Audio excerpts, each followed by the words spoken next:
The key to making better investment decisions is in the questions you ask before those decisions are made. So here are the questions you need to ask anyone who's putting forward an investment to you.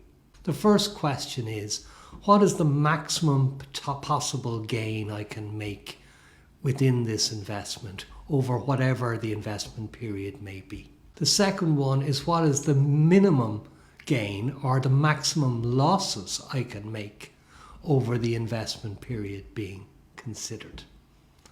The third one is, how much of my investment disappears in initial charges? If I put the money in today and took it out tomorrow, what would I get back? The fourth question is, what is the annual management costs, if any, being applied to the fund? And the final one is, what are the tax liabilities I will have on any growth I'm lucky enough to achieve in the future? We're often asked, what is the best way of making an investment? And when our subscribers and followers ask us that, most of them are talking about stock market investments. And of course, there's a plethora of online platforms out there that simply allow you to buy particular stocks quite cheaply, and certainly far more cheaply than the local stockbrokers or financial advisors. But like in all walks of life, there's often a reason for things being a little bit more expensive.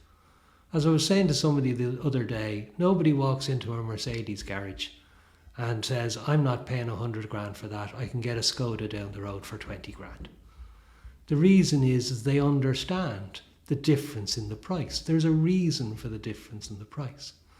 I would suggest to you that while online platforms are inexpensive, there may be a benefit in engaging with stockbrokers or financial planners, because there's a reason they're more pricey. They take some responsibility for the investments. They take liability for you and your investments. They offer you exclusive arrangements, exclusive deals that you will not find on the low-cost platforms. I'm not saying as yet whether a local broker or planner is best for you, but what I am saying is it's worth checking them out. And checking them out costs nothing. They will meet you on a no-full, no-fee basis. Check it out. It may save you thousands, if not tens of thousands, over your investment career. We got a direct message recently asking us how would you make €1 million? And the answer is save. The answer is save and invest over time. And of course, the arithmetic depends on the time you have over which to save and the return you get on the investment. So to give you an example, if you want to save $1 million over 10 years and you get a 5% a year return, the cost is $75,700 a year. If you have 30 years over which to save and you get the same 5% a year return, the cost drops to $14,300 a year. If you manage to double that return and you get a 10% a year return over 10 years, the cost of accumulating $1 million is $57,000 a year. If you have the 30-year term to wait at 10% a year, believe it or not, the cost drops to just €5,500 a year. Time and compound interest are your friend. All of us want to save tax because, frankly, the less tax we pay, the more of the wealth we're generating we get to keep. And there are many ways to legitimately reduce taxes. Let me talk about investments here for a minute. The first thing to say is there's nothing we can do about the past. You can't change the past. It's already happened. The only advice I can give to somebody who says, I made 10 grand, my accountant tells me I have to pay 3,333 in tax, the only advice is pay it. That happened in the past. But it's far easier to change the future. So what can you do in the future?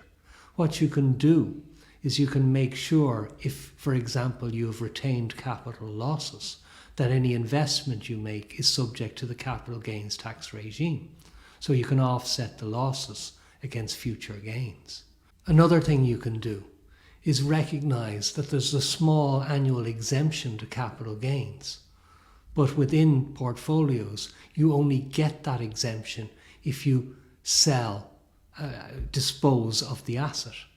So you need to find out what that small annual gain is, and you need to sell enough of your portfolio to copper fasten that tax-free benefit.